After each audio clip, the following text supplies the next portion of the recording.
Today is May 9th, 1975. It happens to be my son Michael's birthday. He's 17 years old. In 2 days, it will be Mother's Day. And the gift that I wanted was a cassette recorder. I received it today because I expressed a very strong wish that I'd like to record experiences, events from the past. I'm not sure what I'm going to do with it once it's all recorded. But right now, at this period in my life, I find a very strong urge to speak. I had a fantasy. I've had this same fantasy for the past 20 years, that one day I will meet someone who will find some bits and parts of my past very, very fascinating. And he or she will want to write a book on myself. Of course, I never met anybody like that. I never met any authors or writers or anyone who would. In other words, my fantasy has never materialized. I have decided the last week or so that maybe I should do something directly about it. So I'm not sure where I'm heading for or what I'm going to do with all this. But I will record events of my life, starting from way, way back, whatever comes to my mind, whatever I do remember. And maybe one day, if I can find a ghostwriter, or if I would just know the right person, if I would just know whom to approach, I would have him or her listen and see if anything can come of this.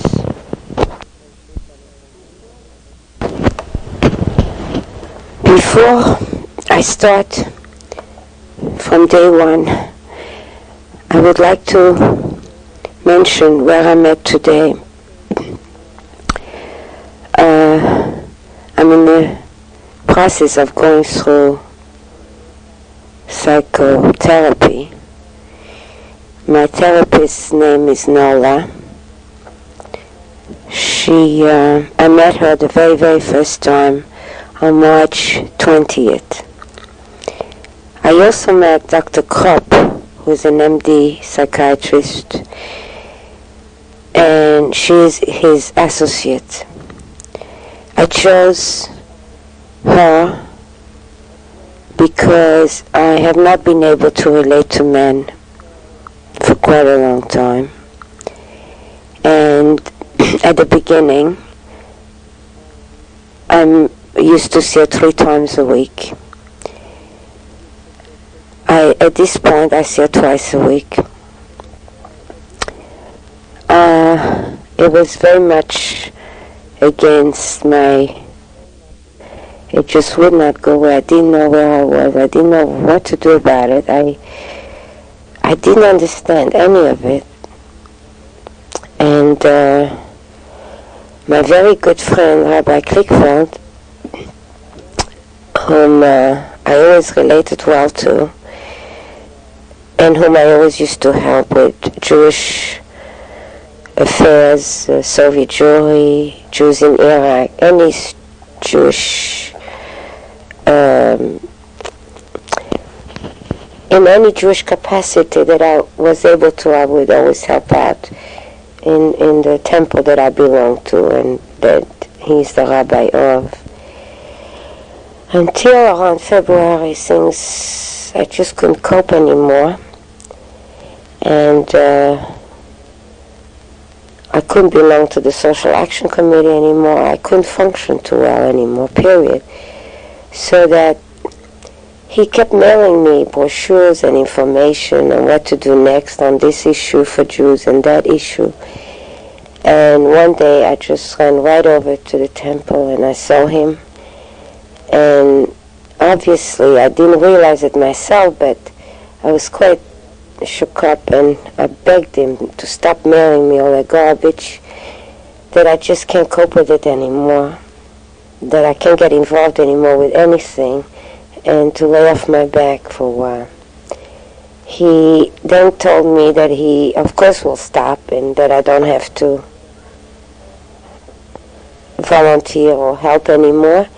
He also suggested that I'm in a very bad state, and that I realize I need some kind of help.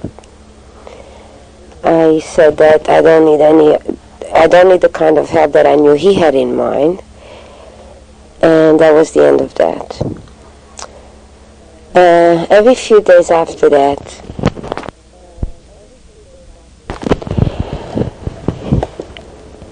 he would then keep calling and suggesting to me that his very good friend, Dr. Krupp, could help me,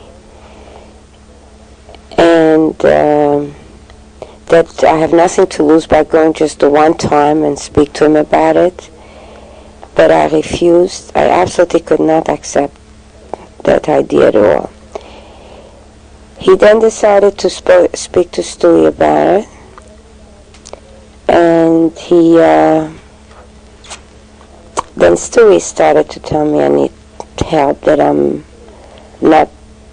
I don't seem to be able to cope, and that it wouldn't be a bad idea at all for me to once meet that Dr. Krupp. Things went on like that for 2-3 weeks, until one day I finally decided to give it a try, especially after Rabbi Klikfer told me that he also has an associate who works with him. Her name is Nora, and that made things much easier. Also, with her it would only be $20 a session instead of $50, which certainly didn't harm the situation. So on Thursday, March 20th, for the very first time, I met them both. But this was only going to be the very first time to meet them both. After that, I was going to only meet Nola.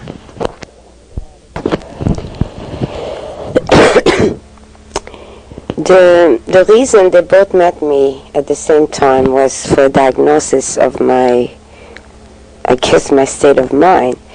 And after sitting with them for about an hour, they both agreed that my depression, that constant depression, was what the hell is the word? It's a manic depressive with suicidal tendencies, etc., etc. And that's why they urged me to come 3 times a week.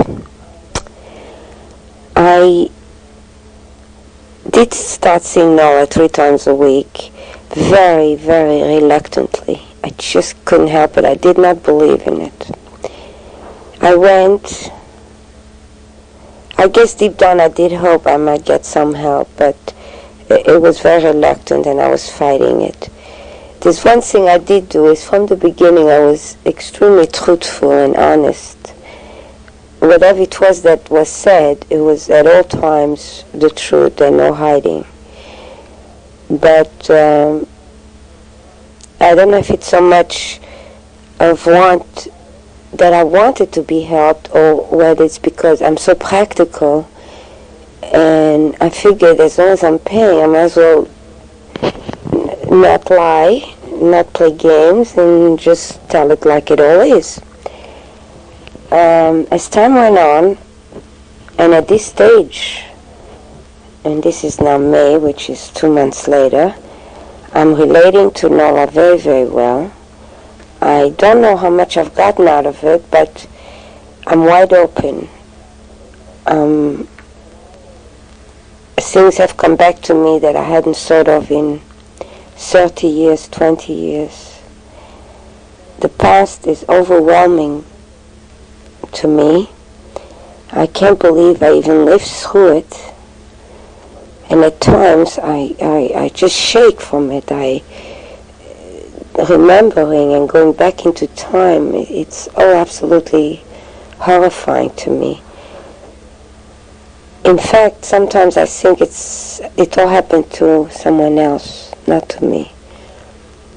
And then at times I really look at it, and I know it's happened to me, and I just can't stop crying.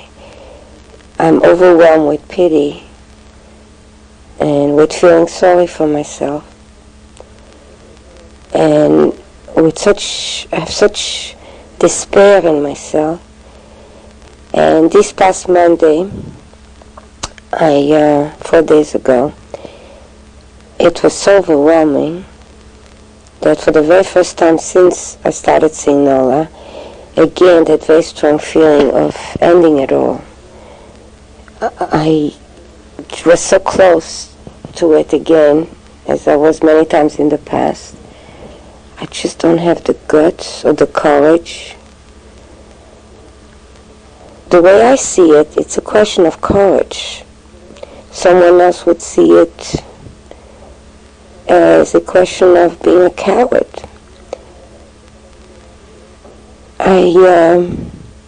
To me it would be the easy way out. I just can't seem to do it. I keep saying it's because of physical pain, the transition from the time one is alive until one finally dies. The physical pain, which of course I can't ask anybody, that is frightening to me. That just horrifies me. And obviously I'm not capable of taking my own life. I do have about 15 sleeping pills hidden away somewhere, and is making me feel good just to know where it is, in case one day I would have the guts to do it. Until then, I'm just going to have to talk my heart out into this recorder and just talk, and talk.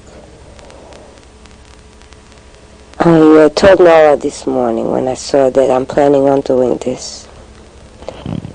I don't know if anything will ever materialize of this.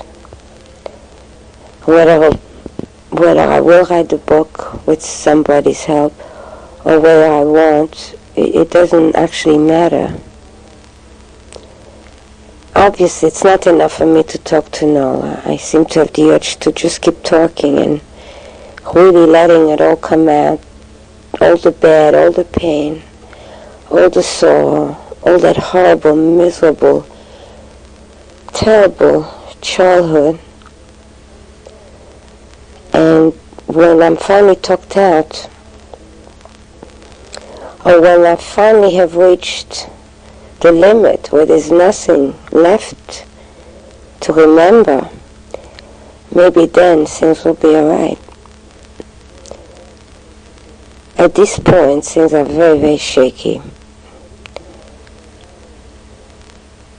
My one passion right now is bridge. I started to learn how to play bridge at the end of last summer. And the only time where I don't think of myself or go back into the past is when I'm actually playing bridge, because the concentration, it's so intense, and it's a very, very stimulating game. In fact, every Tuesday night I take an intermediate course right now. I do want to get better and better and better. So it's probably a good idea that I do have something to hold on to. And right now it's been bridge.